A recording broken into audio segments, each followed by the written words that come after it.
edition of the Slammer Bros podcast. Steve, I've had a morning and I've had an afternoon. It's been a day. How have you been doing? Been doing pretty good. Just getting things all in order here. Just do the cast review, and then after we gotta go hit back and get this, man. Well, see, you are at the compound right now, so you basically closed on a big, beautiful house in parts unknown. The compound is under construction right now. So, are you at let me ask this. My bad. So right now you are in the man cave, right? Because I see Pac-Man, I see Mortal Kombat. Now, you're not one of those guys to just get an emulator. No. Oh, so no. Are you at... Ooh. That's Golden Team, man. Damn, dude. And you're holding the World Tag Team Championship. So basically, you got replicas, proper replicas of the belts, and then you have the actual arcade games. And not just... because I know what some guys will do. They'll pay like $500, $700, and then they get an emulator similar to what you got with in Vegas after the show for the console games. That thing's pretty sweet though. That is sweet, but then there's an arcade version of that. Sure. Essentially, you could get. You know what I saw at Costco the other day, bro? What's that? NBA Jam. Full arcade game style, 4 players, and you could get it for like I think it was only like $200, but $200. Yeah, and I have no room. If I had room for it, I would have gotten it, but I do. Right there. Oh, what? You have room for another one right there. Dude, you should. Well, there you go. Well, dude, you have a compound, and you're basically Teenage Mutant Ninja Turtles, dude. I'm visiting. I don't care. I'm gonna. Man. Well, I'm coming to visit you, bro. I have to see this compound live. Well, and when I see you here in 6 weeks, got a little something for you. What? So you don't just have one tag team championship belt. You have 2 tag team championship belts. What good is one tag team title belt? Well, you are a tag team champion, right? But I get it. The other person who is your tag team partner would also need a belt. But dude, it's been a great week for me. But I have to talk about the day I just had to really paint a very clear picture of fatherhood. All right. So as you know, for the Jack Slammer YouTube channel, I just said, fuck it. I'm going to post 1 video a day. I don't care what it's about. I'm going to do this. So I post the video. It's late. So it's about midnight, and I know I have to wake up at 4 a.m. the next day. That's not on anybody. That's on me because I didn't procrastinate. I just didn't have enough time to get it through the allotted time, but got the video posted, whatever. It's midnight. Don't get to sleep till around 1:30. I wake up at 4 just so we can wake up and get everybody ready. Myself, Amelia, and Lexi, my daughter. The Slammer Clan. Yep, the Slammer Clan. The Slammer Clan together, or three-fourths of the Slammer Clan together because we wanted to take Lexi snowboarding. My daughter is 2.5, but we went up to Big Bear 2 weeks ago, and she's just been in love with snowboarding, so we just took her up there. So Mount High is about an hour and a half away from my house, so we take that hour and a half drive. Of course, we had to stop in the snow to put chains on our tires to be safe, and we got through it in about 15 minutes. We're tired, we're driving through the snow, we make it to the place. We get there a little early before it opens up, so it's about like 8 o'clock, doesn't open till 8:30. Fine. You've been snowboarding before, right? Oh yeah. So it takes a while to get your gear on, right? So we had to get our gear on. We had to get Lexi's gear on. By the time we get through that fiasco, it's about 9:30. Lex, the magic carpet that the kids use, you know, the magic carpet that like carries the kids Yep. uphill through the thing. It was broken. So now my 2.5-year-old daughter, who is very, very, very easily distracted because, of course, she's 2.5, right? So all she sees is her dad having to carry her up about 15 feet up a little bunny hill so that I could tow her down, right? Looking over on the other side, she sees the chairlift, you know, where everybody's having fun and exciting and doing their thing, right? So she just keeps going, I want to go on there, I want to go on there, I want to go on there, I want to go on there. So I had to deal with that, which, you know, that's fine. That's kid stuff. But we literally get about 2 runs. Hey. Uh-oh. Oh, I'm good, Lexi. Oh, did you make Daddy some chocolate? Yeah. Oh, you made me some Yes. chocolate? Thank you so much. Do you want to say hi to Uncle Steve? Huh? Say hi to Uncle Steve. Hi, Lexi. I'm just telling them about how we went snowboarding. Did you go snowboarding today? Did you like it? Did you like snowboarding? Yeah. All right. Okay, hey Lexi, I'm gonna eat this. How about you go to your room for Daddy, okay? Okay. Thanks, sweetheart. All right. We love you. Thank you. You're welcome. Thank you. All right. So Your first guess? our first guest, yeah, and she made me like fake ice cream, which is cool. Like, 'cause I can't eat real ice cream. I haven't had it. So I'm basically low carbed, going through all this thing. Lexi's like, ah. So When you say low carb, how low are we talking? all right, so I get a cup of grapes in the morning. So that's about 16 carbs. No carbs for meal 2. 2 cups worth of vegetables for meal 3. So that's about 10 carbs, give or take, right there. So we're at about 26 carbs right now. Yeah. No carbs again, Yeah. and then veggies. I made Oh, you made me another one? All right. everyone. Oh, well, thanks, sweetheart. How about you take them back so I can eat them later, okay? This one. Okay, I'll take this one. All right, thanks, sweetheart. So basically, I'm at I think I'm under 50 carbs right now. I would say I'm under. Almost. Yeah, I'm basically in ketosis, right? But my coach, I think, really wants that V shape. Yeah. I want to sing those. Okay, I'm done, Lexi, but Daddy needs you to keep this door shut, okay? Sing that. Okay, can you keep this door shut? Sing that. Okay, Door. yeah, keep the door shut, please. Door. Yeah, shut the door, please. Door. Thank you. All right, Sorry, everybody. Sorry, internet. Yeah. So basically, I'm basically in ketosis right now. So I'm basically up the hill walking. And here's the thing.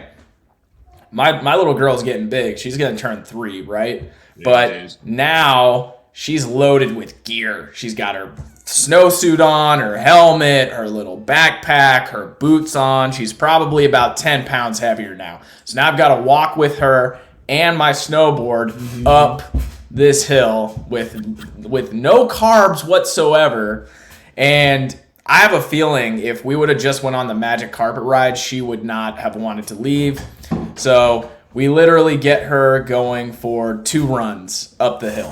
So 2 runs. Daddy. So we're talking about 30. Shake. Oh, thank you. Shake. Thanks, sweetheart. Shake. Thank you. We literally get about 30 feet worth of snowboarding. I didn't get to take my board up. Amelia didn't get to take her board up. So we didn't get to snowboard at all. We eat at the place, and then it's normally around her nap time. So she's like, she's just being a 2.5-year-old who's like very disoriented, very tired, like little temper tantrums, which is fine. It's a 2.5-year-old, right? But basically, Amelia, I had to make an executive decision because we stopped to have lunch, and then Amelia was thinking like, well, we could. Do you want to go on one more run, Lexi? One more run? And I'm like, she was basically, when I was carrying her, like just giving dead weight, like she just wanted to sleep. I'm like, dude, she is not going on another run here. Like, no, I'm calling this. So Then we have to load the gear back, and we drive home. So basically, for 9, bye.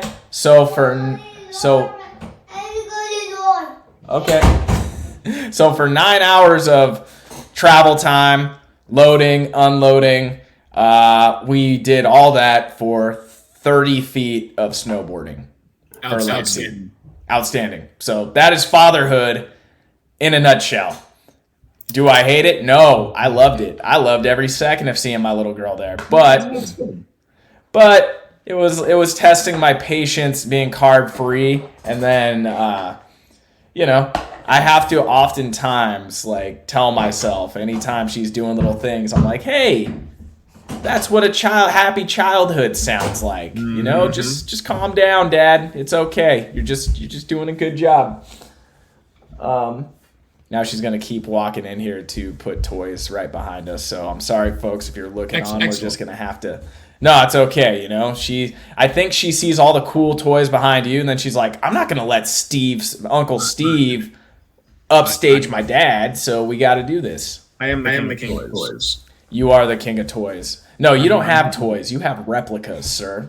I have many replicas. Matter of fact, for the next episode, we might be able to do like a behind the scenes here once it's set up. It's still a work in progress, but as you can see, it's coming along nicely.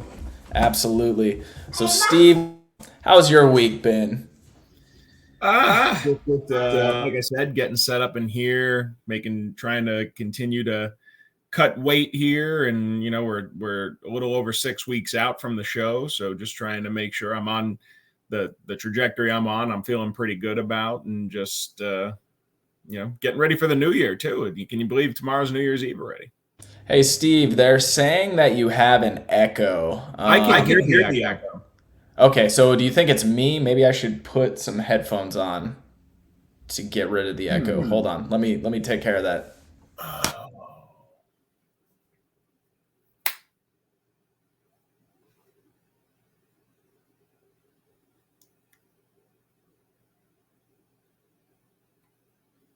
Is it me? See, I don't hear the echo anymore. I think it's Jack.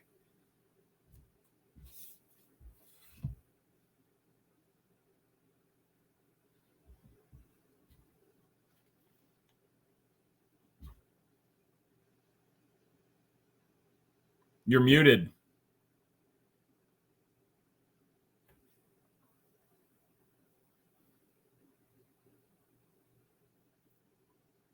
You're muted.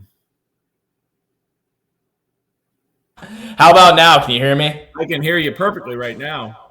Perfect. And you can't hear yourself. Slight echo. It's probably because my headphones are loud. So hold on. Let me adjust. How about now? How about now?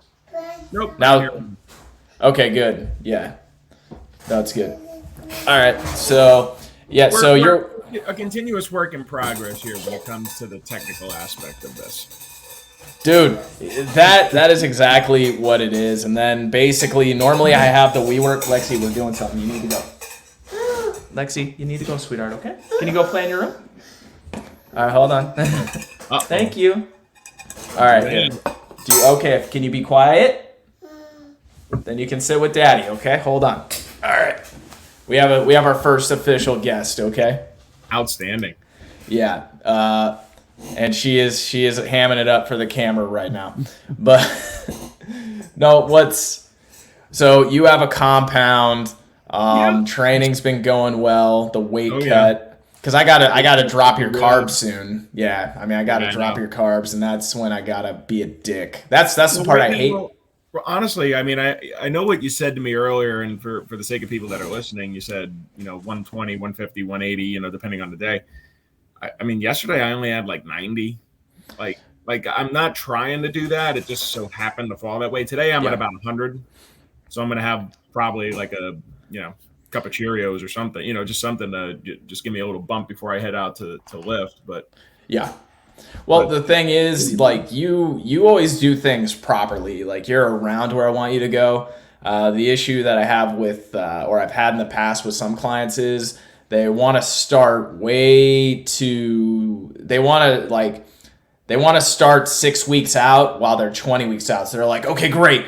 I got to we got to do 2 cardio sessions a day. I got to cut my carbs down to nothing. And what I tell them is, I'm like, okay, if you start like that, once you hit a plateau or your metabolism decides to spike on you or to spike on you, where do we go? Because we can't cut your carbs. You're already doing cardio twice a day. So there's really nothing you can do.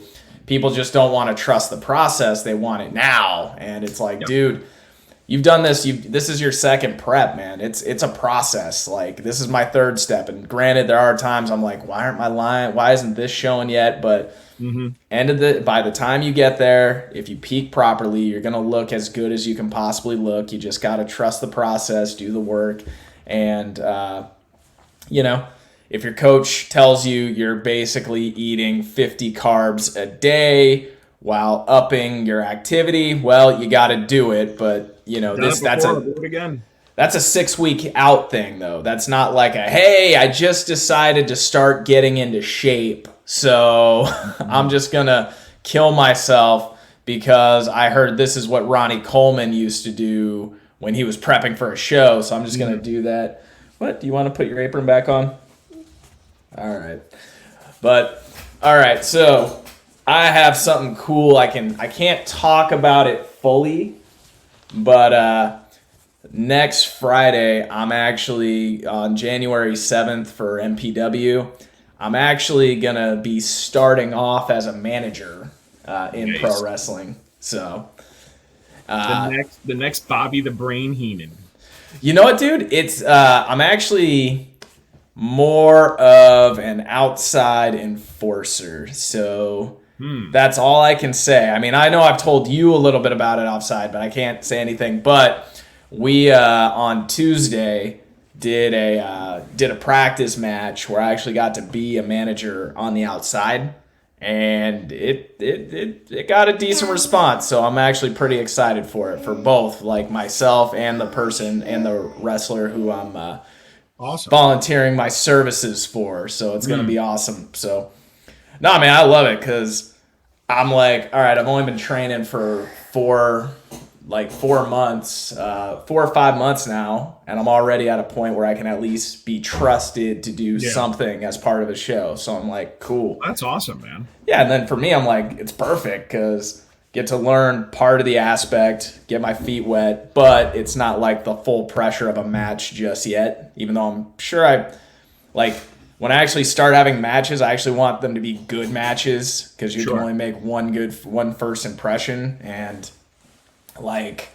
it's weird, bro. You now on Tuesdays, I'm starting to get to do practice matches, practice spots, and everything about psychology and pacing. It all just changes because you might have something cool in your head that you're thinking, oh yeah, I would totally do this. And that's all right, well, here's why it didn't work. And then you got to go back to the drawing board. So it's been a very fun, interesting process all around. And then she's getting a little fidgety, but it's okay. But yeah, man, so starting January 7th, I have actually purchased a couple of sports coats because if I'm going to manage, I'm going to look good. Because my boss / associate cannot be walking down to the ring with somebody who looks like a peasant. So, definitely not. So I had to really step my game up there. And Seductive Steel, hello as always in the chat. What title belt is that? Steve, do you want to talk about which title belt that is? Oh, well, this is the classic WWF World Tag Team Championship belt. So you may have seen this worn by teams such as the Hart Foundation, the British Bulldogs, the New Age Outlaws. Yep. A little more contemporary. The Legion of Doom, Demolition, Strike Force. But this is the newest piece of the collection, and like I said, there are 2. So when I see Jack in Las Vegas here in 6 weeks, is it a little pretentious to wear these to the show? Oh fuck no, dude. Dude, for my posing routine, I'm gonna give a little spoiler alert right now. For my posing routine, I'm bringing some Macho Man sunglasses. So I'm saying screw, because the biggest complaint I always get is they're like, well, you don't do enough in your routine. So I'm like, okay, you want me to put a little extra in my routine? I'm gonna give you extra. You wanted extra. Because you know me, like the day before the show, the last show we did, I was like, all right, what are my 9 best poses? Mayte helped me out, or Mai Tai helped me out. She's awesome. She's amazing. She's an amazing posing coach. And I was just like, look, I sent her a video of it. She's like, that's perfect. You don't get points for the posing routine, so just do it. And then I've seen dudes in the OCB do like the moonwalk while they wear like Michael Jackson hats. And then like, yeah, dude, they would like do side chests on one side, then like moonwalk it, side chest on the other side. Me, I'm just going to like flick the glasses off and then just start posing, hit them with my 9 best poses. Thank you so much, baby girl. These are she just gave me some plastic pumpkin for those of you who are watching at home. A plastic pickle. Yeah, she wants to make sure that her father is eating properly. So, there's nothing wrong with that whatsoever. But what has been what's been something you've enjoyed lately in the world of professional wrestling? Oh man, pretty much everything involving Paul Heyman. Yes. Oh, we got to talk about that interview. And what's coming up here in just 2 days is day 1. Day 1 is coming up. Yes, it is. We got to go through that card, but pretty much everything involving Paul Heyman on the WWE side, and then on the AEW side. How about them putting the TNT title back on Cody and kind of embracing that heelish attitude? I think that's awesome, because a lot of people have been wanting that heel. Like he's been more over as a heel within that company than he was as a babyface, trying to like force it for everybody. But maybe that was his plan the whole time. Maybe it was like, look, I'm just gonna make these people hate me by trying to come in there with the presumption of that these people should love me. And keep talking about pro wrestling for a minute. I'll keep talking about pro wrestling. Well, Brian Danielson, everything that he's doing. So, he had that hour-long match with Hangman Page for the AEW World Title, 60-minute draw, and now they're going to come back and they're going to do it again on the first show on TBS. So I'm definitely looking forward to that. I don't know how they're going to get out of not putting the belt on Brian. And I mean, could they put the belt on Brian Danielson at the first TBS show? Dude, because here's the thing with that. So Brian's title fights have been pretty freaking outstanding, even though they've both been to time limit draws. But you can only use that so many times before it's like, hey, he's either got to win or he's got to lose. Well, now they're going to go with judges, it sounds like. And I don't know if that's setting up like a screw job or some kind of controversy. I mean, honestly, I think they should just put the title on Danielson at this point. I mean, you can't have him keep going into these world title matches and not losing but not winning without it starting to stink of shitty booking. Well, dude, I think my theory behind that is I think him and Punk are both just thoroughly enjoying the freedom to get to just have great matches, wrestle whoever they want. But to your point, yeah, he's gotta beat Page, and he can totally beat him dirty and just really put himself over as a heel. And because here's the thing, like when the babyface wins the championship, usually that's when ratings go down, because the babyface, you want to see them chase the championship. That's where the real action is, right? So I feel like it would make sense for Hangman to hold the championship for maybe 1 or 2 more pay-per-views, but I think ultimately you're going to have to like have the chase begin again and reset. Well, so here's my thing, right? I just there's something about Hangman as the champion that just doesn't click for me. I mean, if you go all the way back to when he won the title, I wasn't predicting him to win the title. Now, I don't know if that was originally the plan or if that got accelerated because Omega was hurt. But either way, so now Page is the champion and they rush him into this feud with Danielson as a heel. And it's like, well, couldn't you have waited 6 months? I mean, you could have done a slow heel turn with Danielson, let him keep screwing with the Elite. And instead you rush him into this confrontation with Page where either you're gonna drop the title to him, which means Page is gonna have a title reign that lasts a month or two, or you're gonna damage Danielson. No, I completely agree. That's why I think you have to. They should have. So what I think they've done perfectly, and they continue to hit perfectly, at least as perfect as you could possibly get, is MJF CM Punk, because they're teasing us with it. I don't think those two have made physical contact with each other. Did they make? No. I think Punk was going to hit him with the GTS, but then one of the members of FTR ended up taking the GTS instead, right? So the best feud AEW has right now is between two guys who have not threw a single punch at one another, and they're really just teasing that along. I feel like that's the type of treatment they should have went with Danielson and Hangman.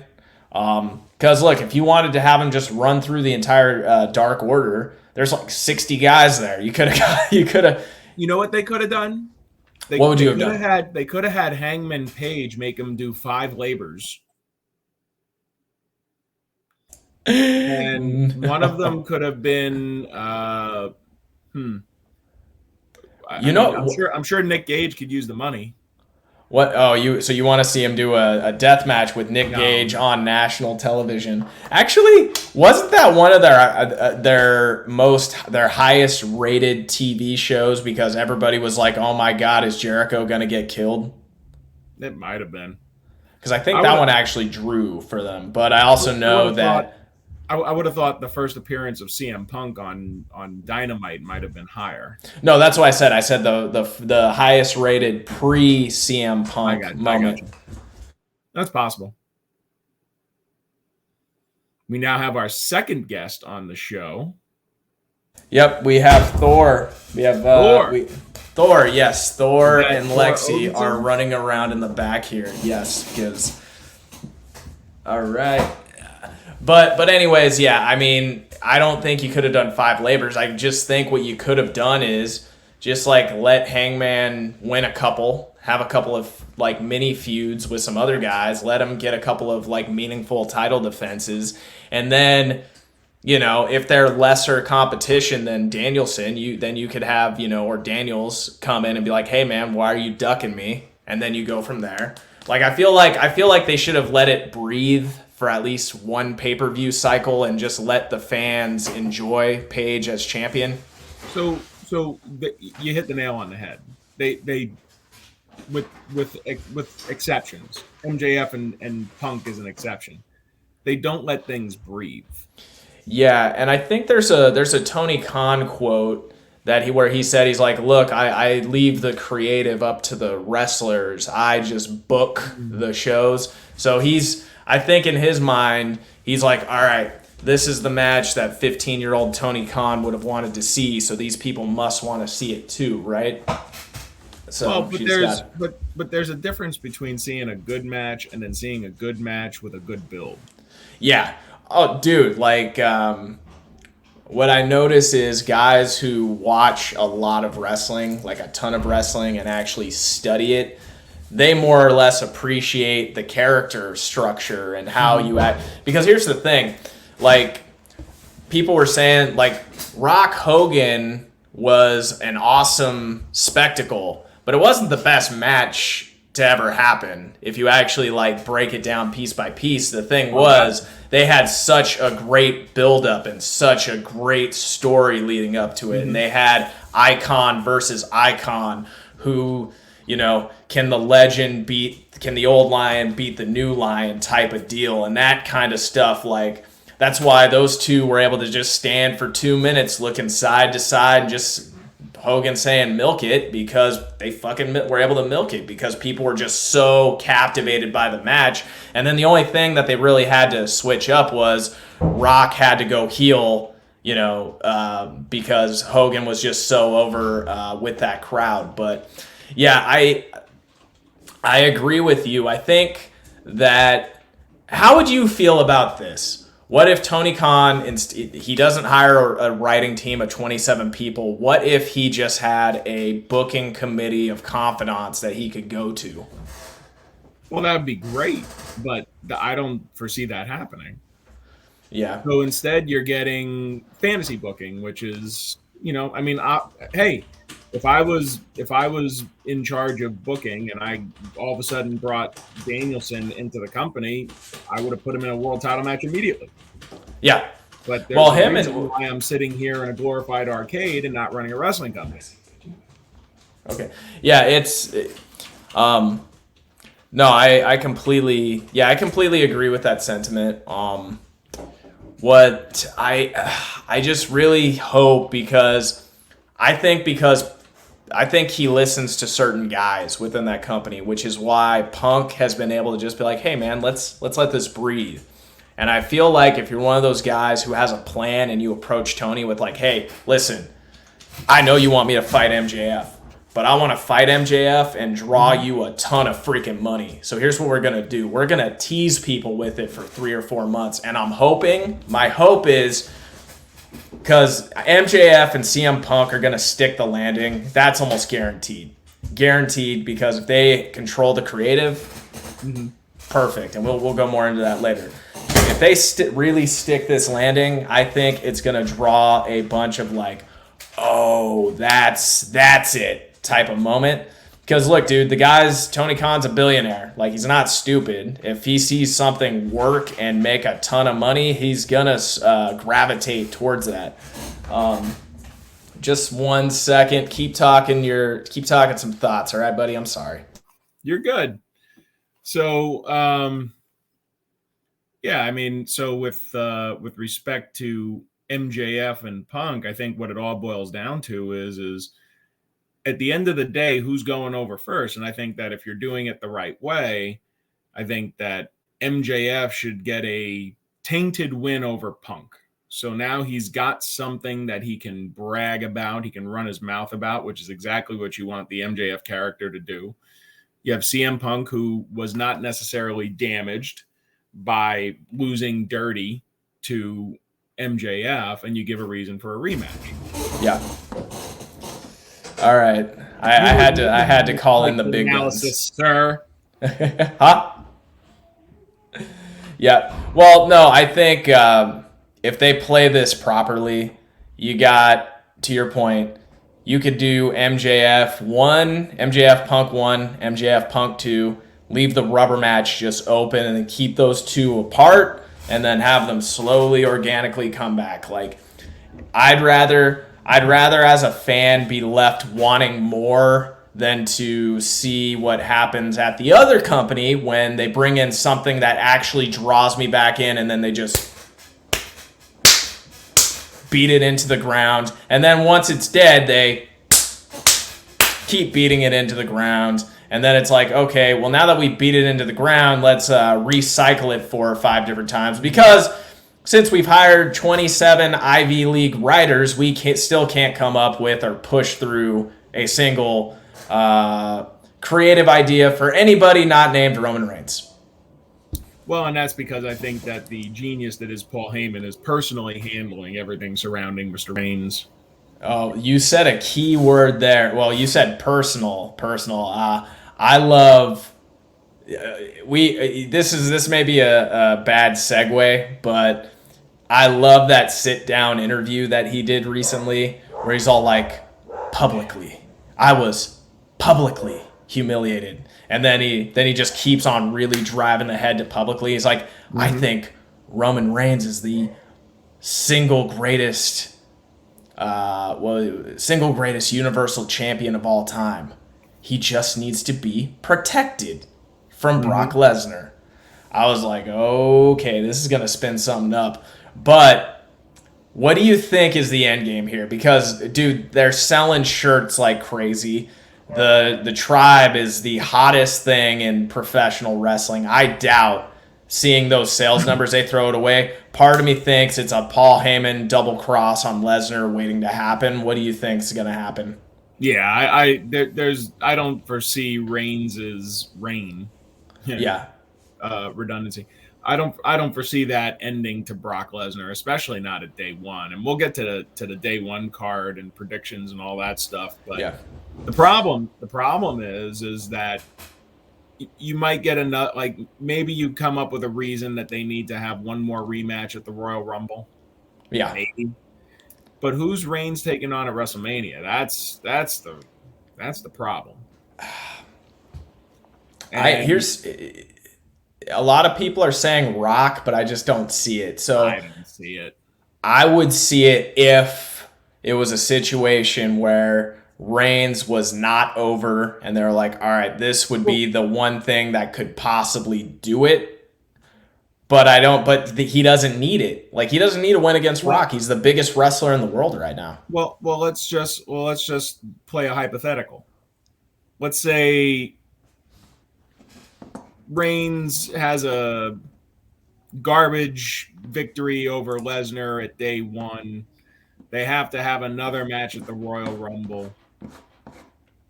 That's where the double cross happens with Heyman. Yeah. And then The Rock shows up, right?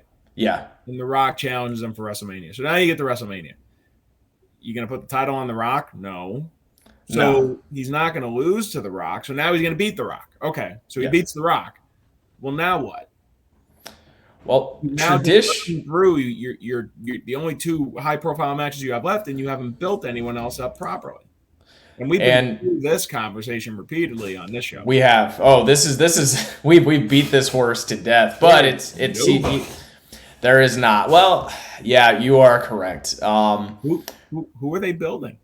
They're not really building up anybody. And the thing about WrestleMania is traditionally that's when the babyface gets over. Like traditionally, if you look at the numbers, that's the big payoff for the babyface. Babyface wins WrestleMania, gets to keep the belt for a couple months, and then they fuck him over, and then the chase begins again.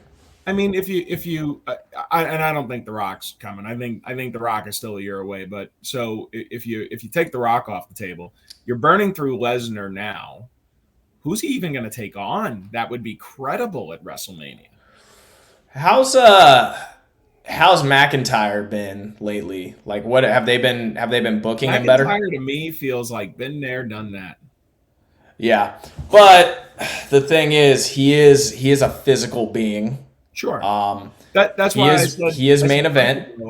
Months ago, I said that he felt like the right Royal Rumble opponent for Reigns. Somebody that's on that 1B level that is worthy of the title match, but there's no way he's going to beat him. No. So that's the thing, because normally you spend a year having the babyface go through trials and tribulations to keep getting screwed, and now it's like, are they just at a point now where they're just like, hey, Roman Reigns, these head of the table shirts are selling like hotcakes. Why would we dare take the belt off of him now? We're just gonna keep this flow. We're just gonna keep this train running. Here's my thing with that. I mean, we're only 30 years removed from the era of multi-year world title reigns. Yeah. I personally have no problem with Reigns holding on to that belt through this WrestleMania, through next WrestleMania, if The Rock is going to take him on then, and through the WrestleMania after that when they finally crown whoever it is that's going to be the one to dethrone him. You're talking about a 4-year-long run. Yeah. But the problem is the attention span now isn't really conducive to that. Yeah. He's still doing good TV, but once it becomes rote and redundant, they're going to have to move the title. There's nobody that can do it. Yeah. Well, here's my thing with The Rock. Let's see how old The Rock is. Just one He's second. like 49, I think. The Rock age. I think he's older than that, bro. Yeah, 49. Correct. All right. So he is 49 years old right now. He's he hasn't wrestled a match since Cena at WrestleMania, correct? Correct. But the guy's chiseled at a granite. Okay. He's like a genetic specimen. He's probably taking a little extra creatine for his Black Adam role. Vitamin S. Yeah, he's eating clean. He's training hard. He's doing his thing. Sex. I get it. Oh yeah. He's doing his thing. But okay, so he's 49. He turns 50 in May. He'll be 51 by next WrestleMania. Do you think that a 51-year-old Rock at WrestleMania, I don't think he comes back, dude, with all the money he's made. He doesn't have to come back. And I think I don't see any motivation for him to come back, dude. There's one motivation in the fact that he can help put Reigns over. And not to interrupt you there, but Reigns is already over. I mean, it's not like when Rock came. Oh, go ahead. But has Reigns had that passing of the torch moment? Rock had it. Not quite yet. No, Rock had it. Rock did have it. Rock had it with Hogan. That's right. So where has Reigns' passing of the torch moment been? Really hasn't. The Undertaker match, but the Undertaker was old and broken down by that point. Yeah, but I mean, well, you're correct. Yeah, that's correct. That's when Undertaker. So Rock faced Hogan while Hogan was still at the end of his career, but not quite past his career. He beat Taker. God bless that guy, because he put on great matches even when long after he should have been putting on great matches. But I do agree, like he hasn't had his iconic moment. He beat Cena, but it wasn't at WrestleMania. It was at SummerSlam. Yeah, but SummerSlam and Cena, those two are like hand in hand. Like SummerSlam for the past decade or two has been Cena's event. So let me throw this out there then, because we've painted this long-term kind of dreary picture of, boy, you got to get eventually to the Rock match. That might be a year away. Then you got to build someone for another year. You're talking like him holding on to this belt for like 3-4 years. You just have him drop it to Lesnar now. I don't think you do that, because here's the thing. Lesnar now is a part-time guy, and he's more like a spectacle as opposed to like I put him, even though I feel like he was a better overall performer than Goldberg, but I feel like he's in that Goldberg wing right now where it's like, hey, those guys are in great shape. They can still perform. They're still extremely entertaining. Some people may not like Goldberg's mic skills, but for me, I'm like, hey, dude, it does what they need. His promos do what they need to do. And Lesnar, dude, I've loved everything that he's been doing. He's got really good comedic timing. You can tell he's not on that full freaking road schedule that he was on back in the day. Dude, he's like verbally entertaining. I know. Like, it's like still the best moment was, and it's simple too. He's just got his feet on the table. Remember that moment where Reigns is just like, "You dumb farmer, you're not gonna read this contract before you sign your name on it." He's like, "I already read the contract this morning with my advocate Paul Heyman," and then drop mic, leave. Like, he gives very little, but he gives you a lot with that very little. So. Very entertaining. They're in that wing, though, where it's like nobody expects them to be the champion. No one really thinks they're going to be the champion, but there's still a certain fan from a certain era that sees Brock Lesnar and says, all right, look, I may not like the product that the WWE is putting in front of me now, but this is the guy I watched back in the day, back in high school. So you know what? I'm going to give this a shot. So that's the wing he's in. So I don't think Lesnar is going to hold that title ever again.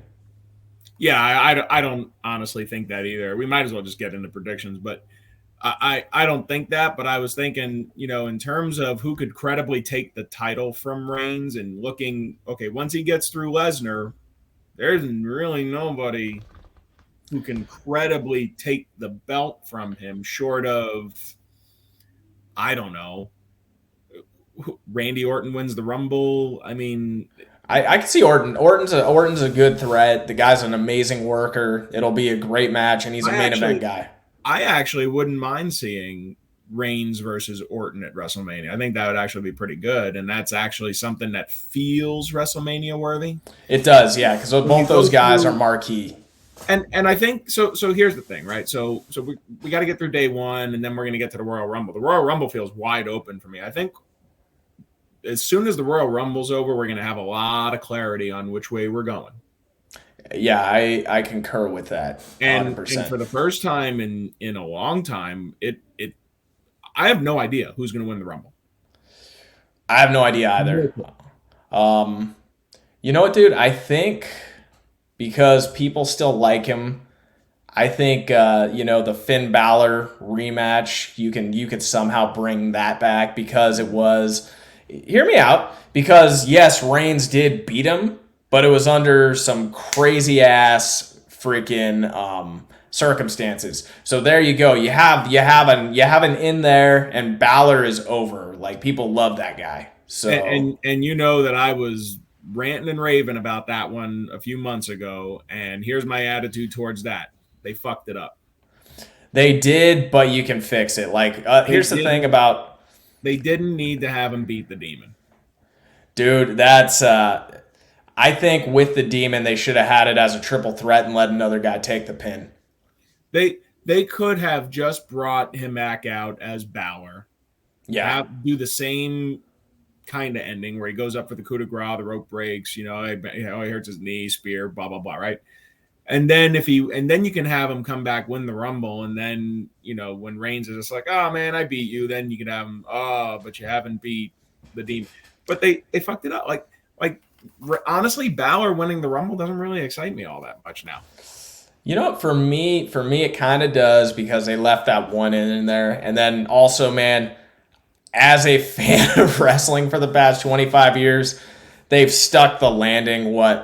We can count on all of our fingers maybe how many times over the past decade that they've stuck the landing where we're just fucking marking out over it.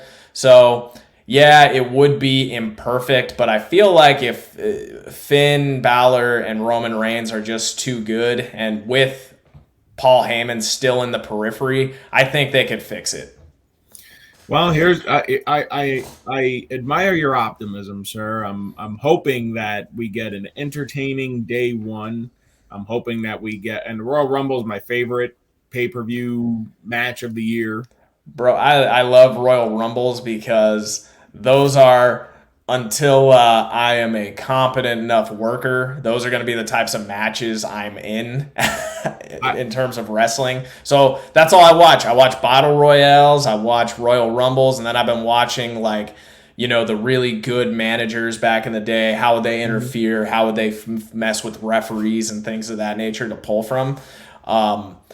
But yeah, I think what we should do now, sir, is you should pull the match list from day one, and you should steer the ship from here, brother. Well, here's what I will tell you while I'm pulling that up. I have been to 2 Royal Rumbles live. It is the best match to see live. It is freaking awesome. Dude, well, because what I think it is every entrant who comes in, with the exception of the first 2, has an adequate shine spot. They all get to just enter into the ring, get their shit in, and then it's always a toss-up. And then I agree with you, man. Like the Stone Cold Steve Austin years, those were some of the best Royal Rumbles ever. Oh, yeah. 97 and 98, those 2 are my favorites. I think 99 could have been amazing. I just didn't like the ending. But they did something with it, and they made an adequate story about it, and they made it work. But at the time, I did not like Vince McMahon winning the Royal Rumble. No, I don't think anybody did. But I think that was the whole point, though, because what they gave us after that was some pretty amazing storytelling. So, I'm going to go in the order that it's listed right here. Okay. I gotta stop my schneid here because the last two pay-per-views you've actually outpredicted me here. So I gotta get my game face on. Dude, I just tap into my inner Steve. That's what I do. I just put all feelings and emotions aside, and I just think to myself, okay, who sells more shirts? Okay, that's the person who's going to win. Well, so that's going to be put to the test right away because the first match is for the Raw Tag Team Championships. RK Bro versus the Street Profits. All right, so I'm going to ask you some questions because I was sick for a couple weeks, so I didn't get to catch up too much. Is there trouble in paradise with RK Bro right now? Nah.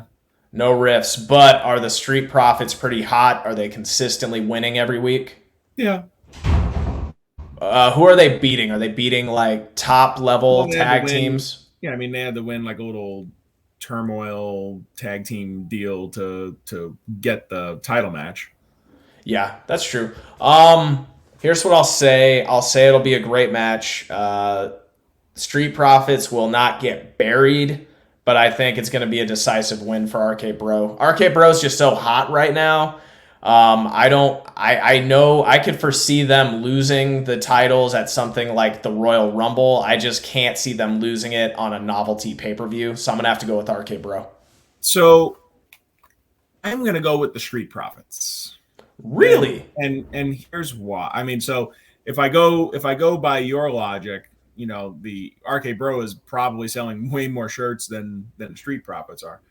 Where does RK Bro ultimately end up? And if you ask me, and this is just classic WWE timing, I think it ends up with Riddle versus Orton at WrestleMania.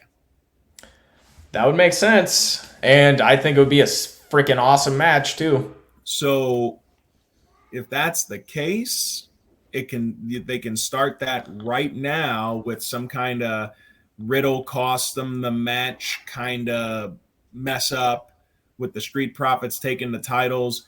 And if you remember, if you go all the way back to 94, the Hart brothers, Brett and Owen versus the Quebecers.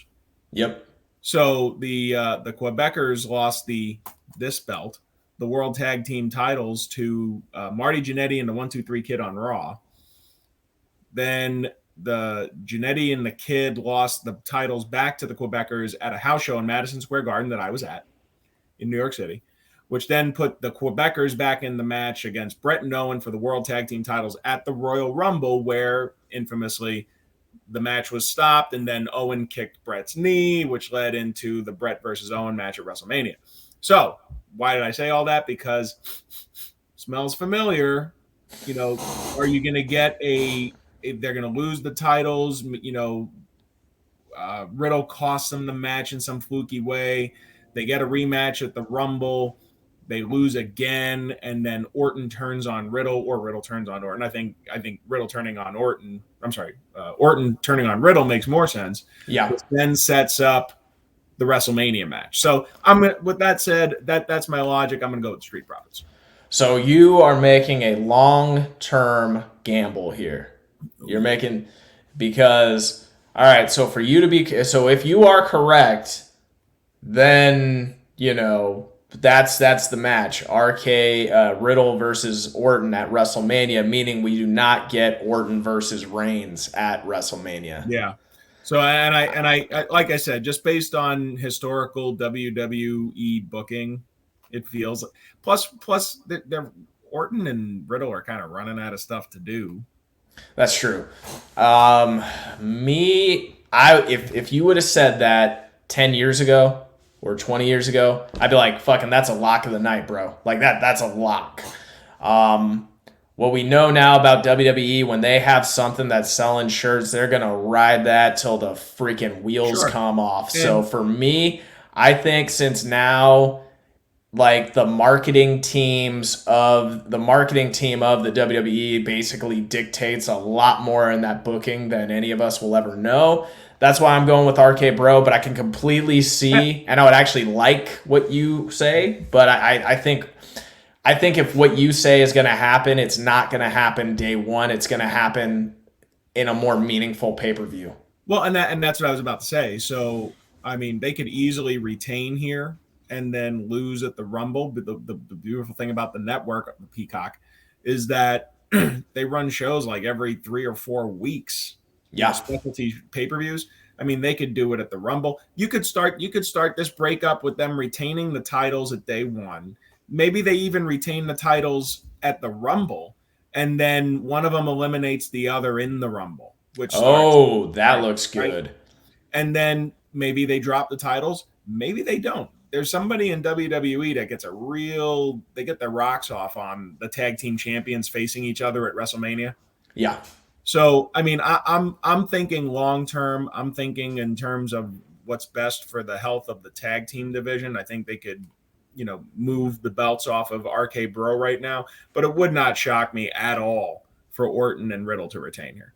Okay, so we got our first respectful disagreement. I'm going RK Bro. You're going Street Profits. I think that's your logic is solid. Mine is just based on.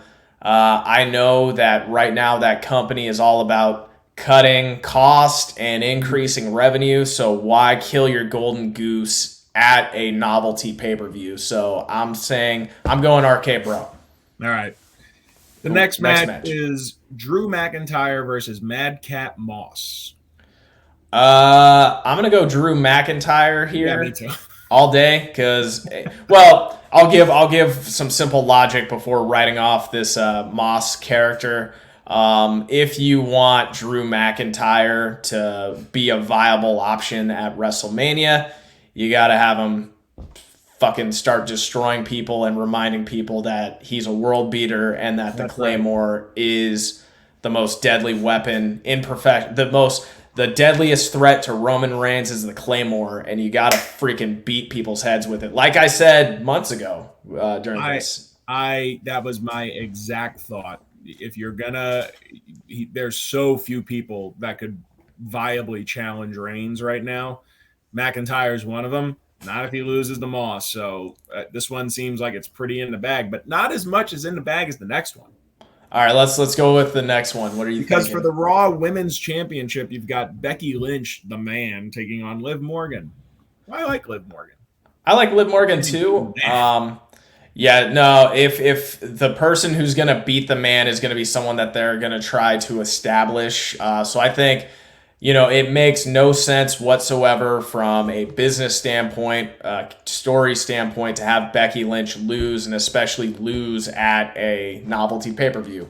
So I'm going Becky. I'm going with the man on this one. All right. Me too. Yeah. So for the next match, we've got Edge, the rated R superstar, taking on the more famous MJF, The Miz. The Miz. Oh, I like what you did there. Yeah. No way in hell they give The Miz a victory over Edge. Because, I mean, if they're going to have Edge beat Seth Rollins repeatedly, decisively, clean, I do not see them giving this one to The Miz. I think Edge is just Edge, way too established. Plus, Miz is at this point where... he sells shirts. He does well for himself. He's established on the roster for as long as he wants to be there. But I can't see them making Edge lose one of their hottest guys they've brought back at a novelty pay-per-view. I'm going to use that term a lot, people, novelty pay-per-view. So I'm going to go with Edge. So this one actually is a little tough, and it's because The Miz is such a weirdly positioned guy. He's a bit of an enigma, yeah. Because he's a cartoon. He's a douchebag. He's doing the Johnny drip stuff before Morrison was cut, and then all of a sudden, he's Mr. Money in the Bank. He just won the world title. Now he's being now he's ducking Bobby Lashley. He gets demolished by Bobby Lashley. Then he goes back to obscurity. And not only that, but if you watch the interaction between Edge and The Miz, it feels like they're trying to capture some of the CM Punk MJF stuff. Yeah.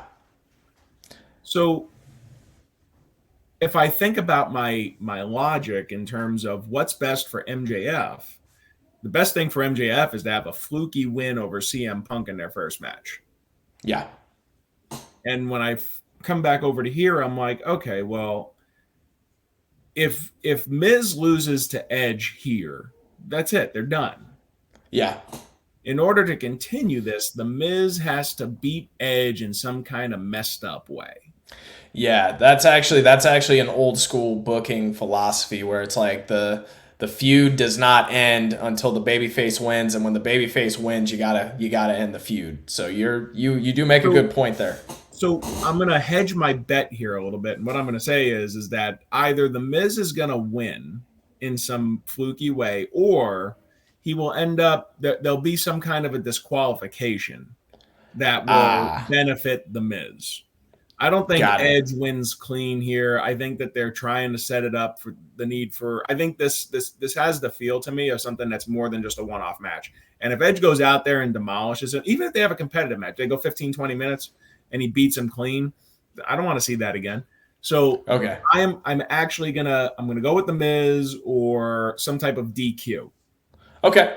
I am going to go with Edge on this one because even when Edge beat Rollins, they still kept going, right?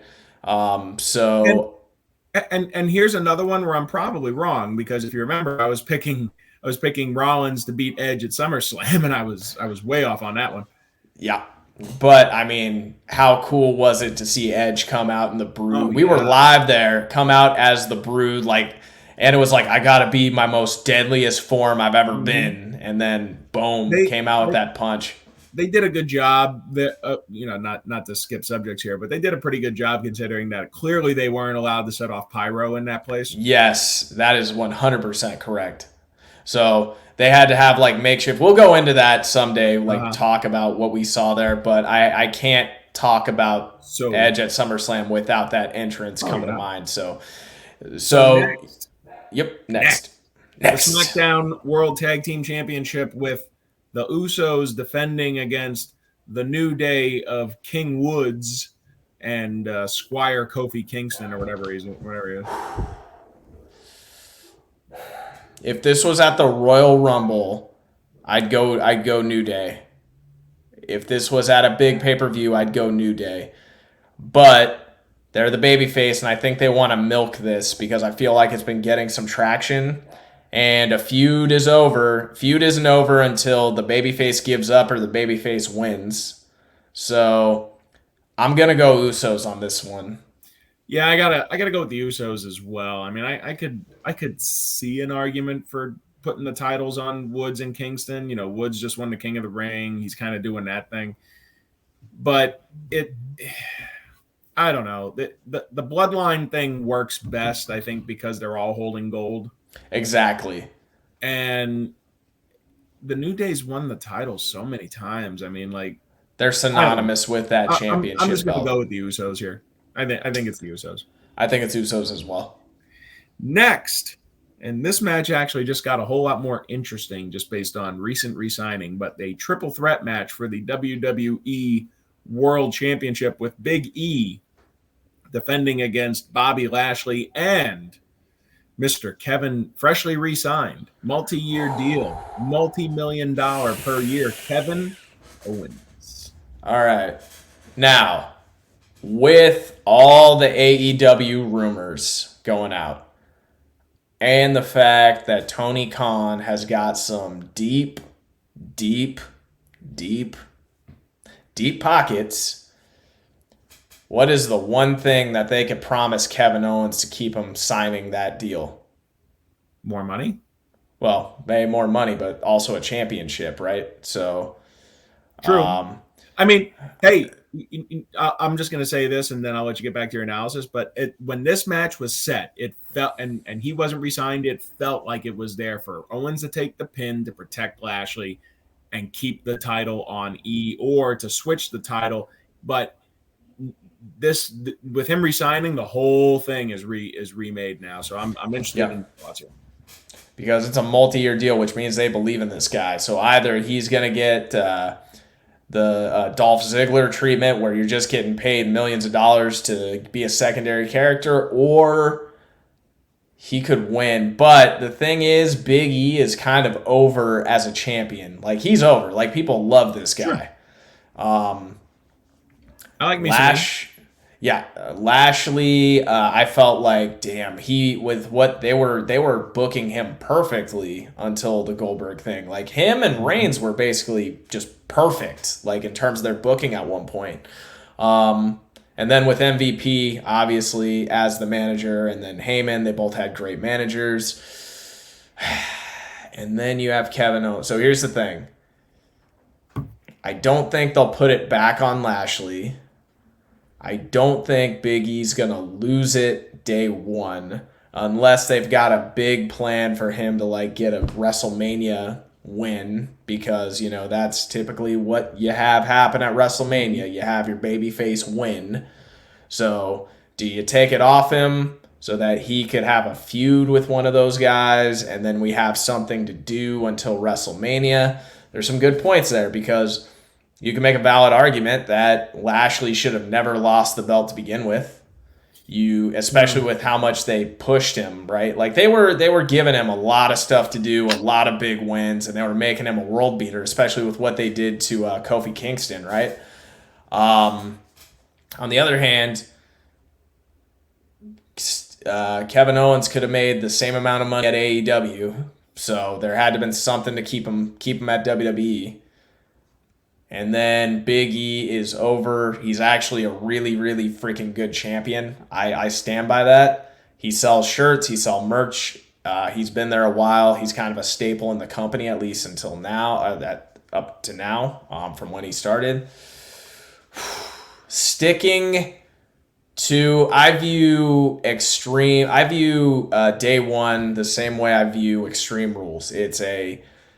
It's kind of just a flash in the pan, something to do, pay-per-view event.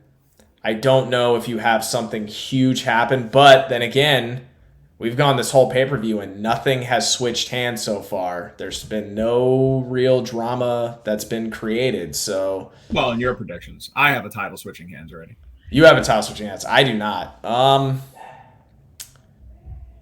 gonna go on a limb here. I think Big E retains. That's what I want to say happened. But I've got a feeling, and I'm going to go with my gut here, and I'm probably going to be wrong. I'm going to go with Kevin Owens, and then I'm going to say you use that as a feud, and now you got something to do up until WrestleMania, or at least to Royal Rumble. But I will say this. Big E will be on a main event at WrestleMania for fighting either with that championship or for that championship. And if you're going to have him drop it to Kevin Owens. That's what I think happens. So your prediction is Kevin Owens becomes the new WWE champion. That's my prediction. What do you think happens? I like it. Ballsy. That's ballsy. That's what I'm going with. We went from the guy that was the patsy in there to take the pin to the WWE champion. Yep. Mm-hmm. I have Big E retaining only because there's so many different ways you can look at this, and it's exhausting. So I'm just going to say Big E retains. If they're going to switch the title off of E, I think they'll probably do it at the Royal Rumble. That's my inclination, but part of me feels like you got to have one big moment to make the pay-per-view worth something. So that's why I'm saying it'll switch. It'll be a schmoz. It'll be something, because Kevin Owens is still a heel at this point, correct? Mm-hmm. Yeah, it's going to... Well, he's always been he's been more like tweener. He's a heel-ish. Like, he's heel-ish. He's more babyface, actually. Yeah. Well, I mean, you know, you need a babyface and you need a heel for a WrestleMania main event to go properly, unless you want to go Ultimate Warrior Hulk Hogan again. But it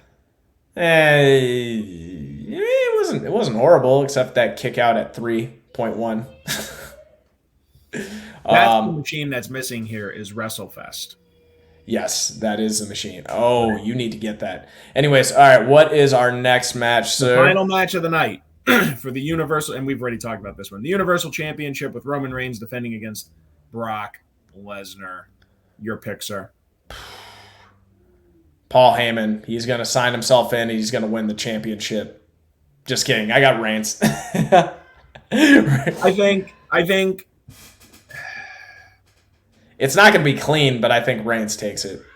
that this has every reason to be a dirty finish. Yes. Meaning like no clear winner. So I'm expecting some type of a DQ here. Probably the Usos interfere right as Paul Heyman's about to. It looks like he's about to make a decision. The Usos interfere. There's a disqualification to necessitate one more match at the Rumble. I don't think we're getting a clean finish here. I'm not going to pick Reigns to beat him. I'm going to pick Reigns to retain the title, not by clean pinfall, but by some type of a disqualification, whether he gets disqualified or Lesnar gets disqualified. Either way, he retains. So that's what I'm thinking here. And as such, does this match go last if you're going to finish this day one pay-per-view with some kind of garbage finish? But I think so. You kind of have to, because if that's your biggest champion, yeah, they go last. That's just the way it works. So here's, I just had a thought that crossed my head. I think you're probably correct there with how it all goes down, because the way I view this, I view Reigns, Lesnar kind of like Rock Mankind, if you remember how that went down. Yeah. Basically went to the Rumble, mostly finished at the Rumble. Yeah, they had a little stuff. It was mostly finished at the Rumble, but basically Mankind was just his training for something bigger, right? Which was Stone Cold.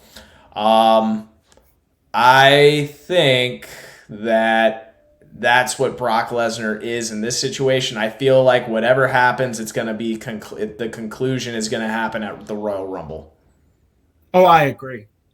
Like, I think that's when it's going to be concluded. What I don't see yet, and maybe it's going to be a great surprise with what they decide to do. That's what I'm hoping for as a fan, right? Is that they pull together something awesome that we could all love and enjoy for WrestleMania with Reigns, especially with him being as hot as he is right now. I got it. What is it? Lesnar joins the Bloodline, and then at WrestleMania you get an 8-man tag team main event. No, I'm just kidding. Please, God, please just kill me now. Why'd you do that? That's the only thing that came close. Finish that thought.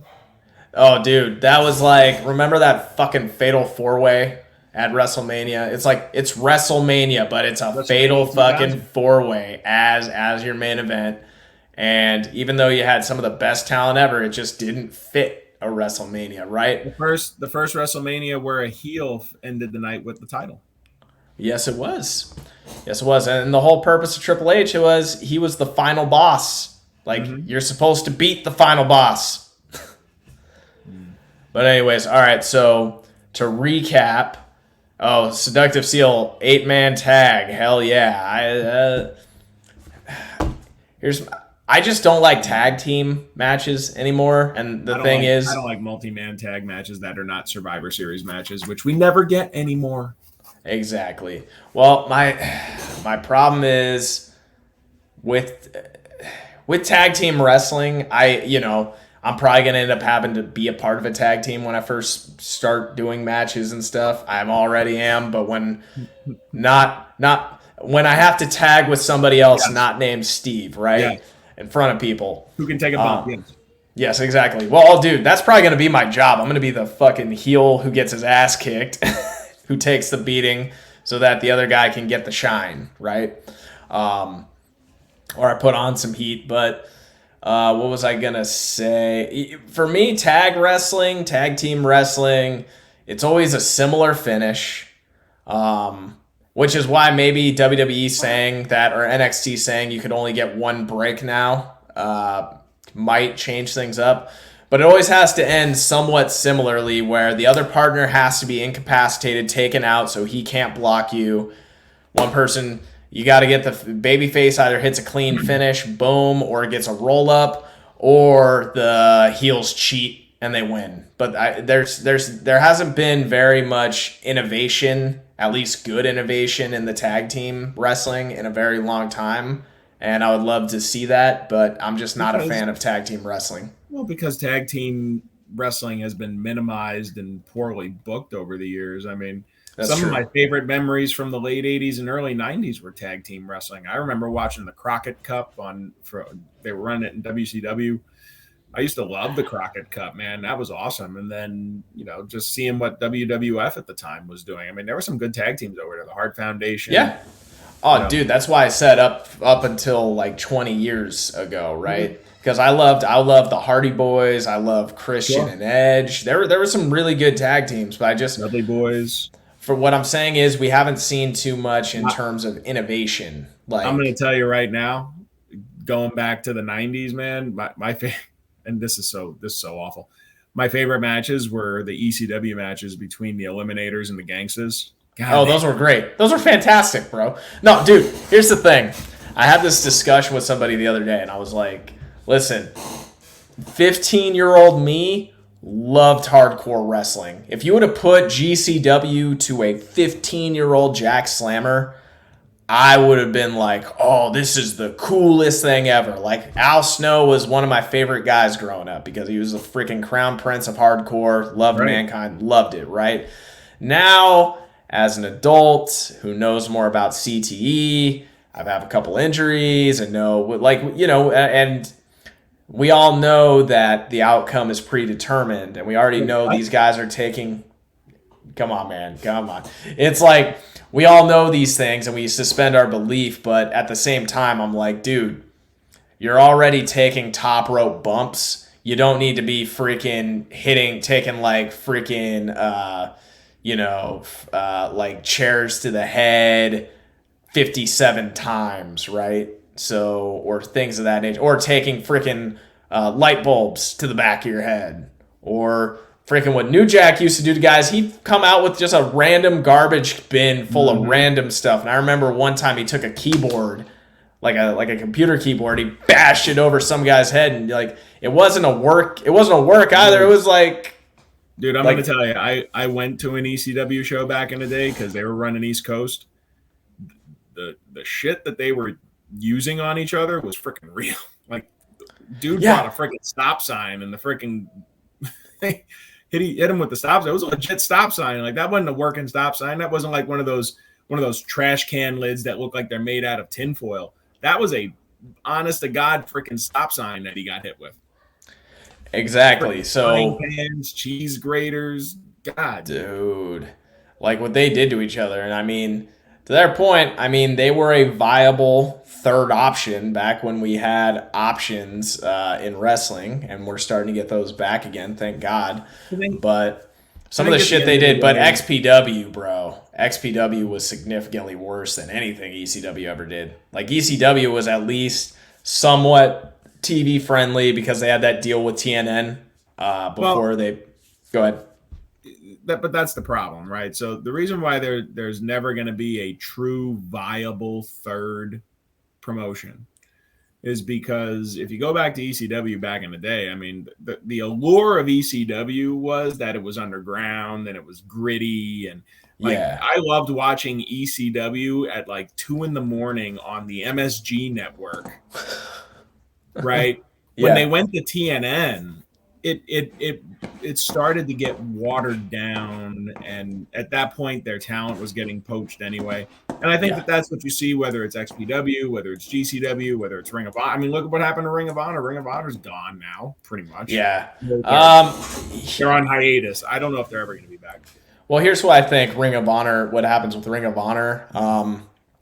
I think Sinclair's been in some trouble lately, and they're like, look, dude, we can't have these contracts like WWE, AEW style. So what I think they're going to do, since AEW allows independent booking, I think they're going to be like, look, all of our top guys, try to just get them in, slide them in under the door at AEW.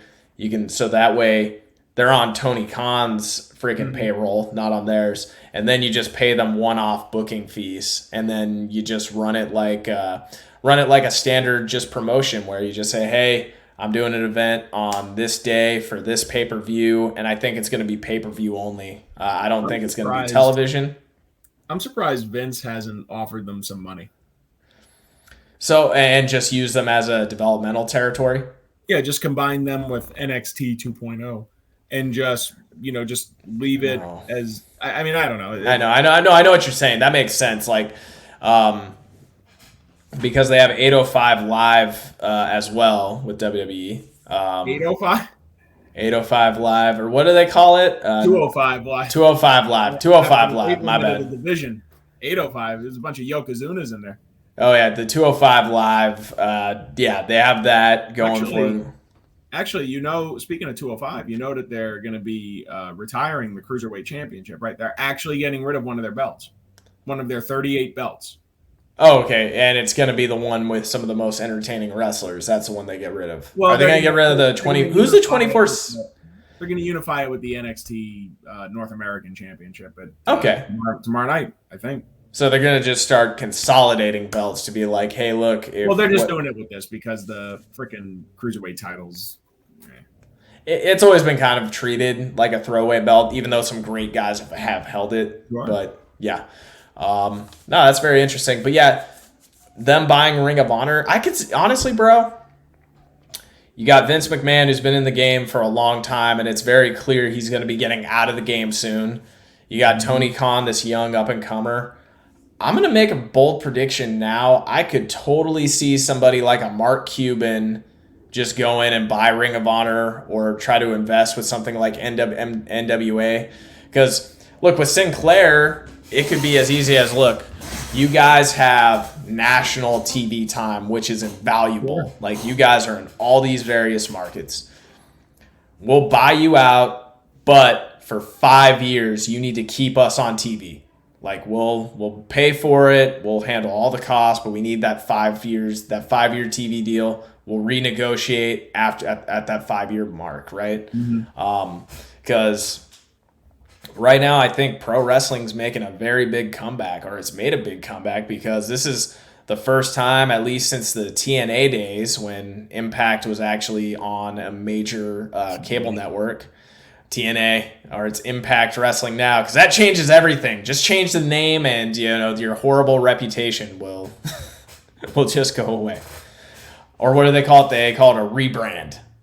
Yes, a reboot. A reboot. Yeah, we're rebranded. No. Yeah, it's like we're the Impact you know and love, but we're not gonna have the same big stars that we had 10, 15 years ago, which was why we were able to compete with the WWE. So you just said two things in that whole sentence there that were two things that were patently false. That there's people know and love it, and that they have big stars. False. Okay, they had Booker T, they had Sting, they had Kurt Angle. I'm talking about their heyday. Years ago, though. That's what I'm saying. I'm saying you go back to the heyday, because they were dude. They were very innovative until the one day they were like, nah, we're going to go with 4. Their rings have 4 sides to it. So I was like, okay. So Bischoff thing, as I recall, when they brought in Bischoff and Hogan, they said, first thing we're doing is getting rid of that freaking 6-sided ring. I think that was the dumbest thing they could have done, because that was something that made your brand different. And then with the UFC becoming popular, it mimicked like an octagon, even though it would be more of a septagon, right? What's 6-sided? Septa.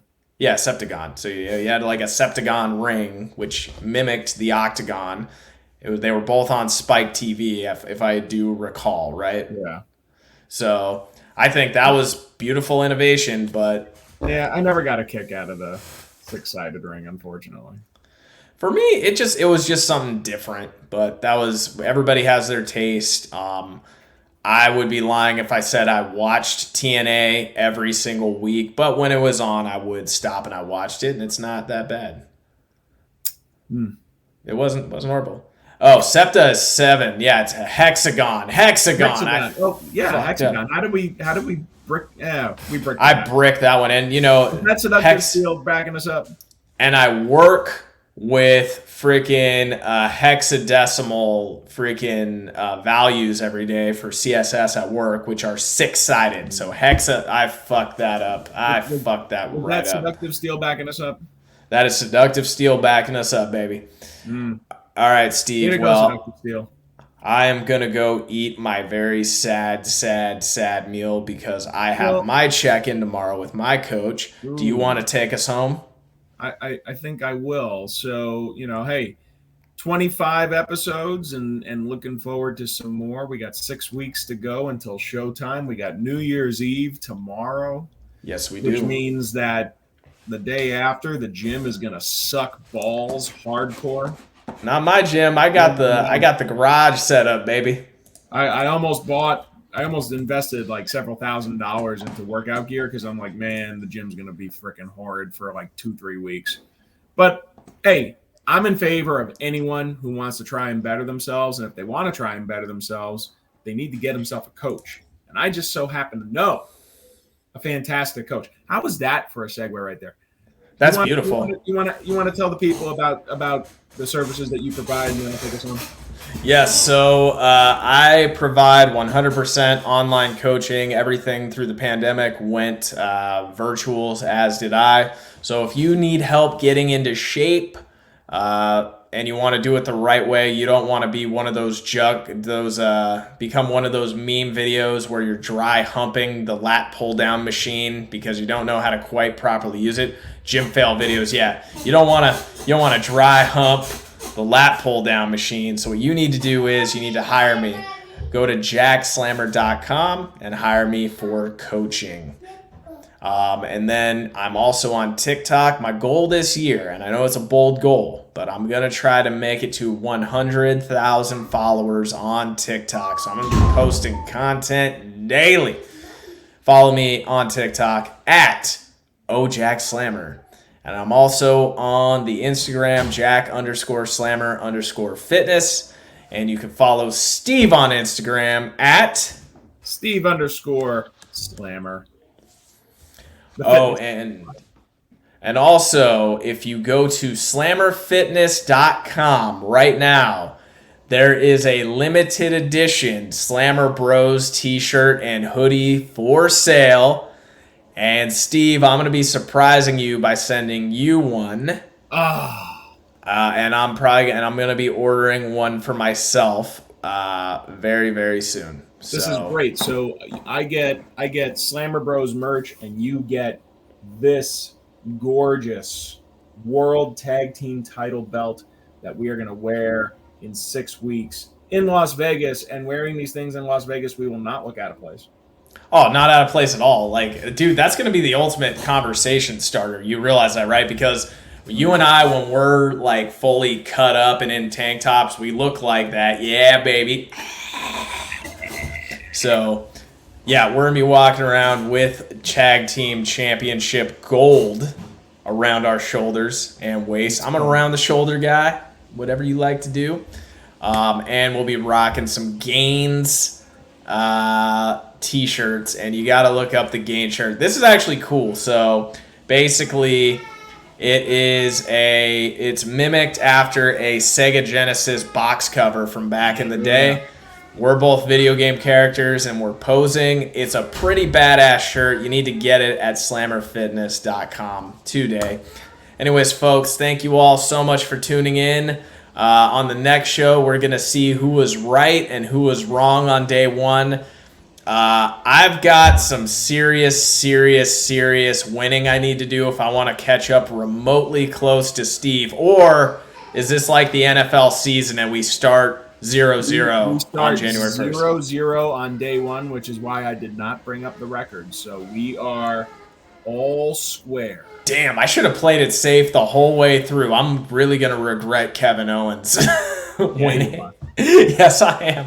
I have a feeling you're going to regret RK Bro picking against them, though. Probably. So I think that's wishful thinking on my part. But hey, if we start off tied, then the Royal Rumble's right around the corner. There we go, baby. All right, man. Well, Steve, it's always a pleasure. Busio, dang, come back too late. Damn it.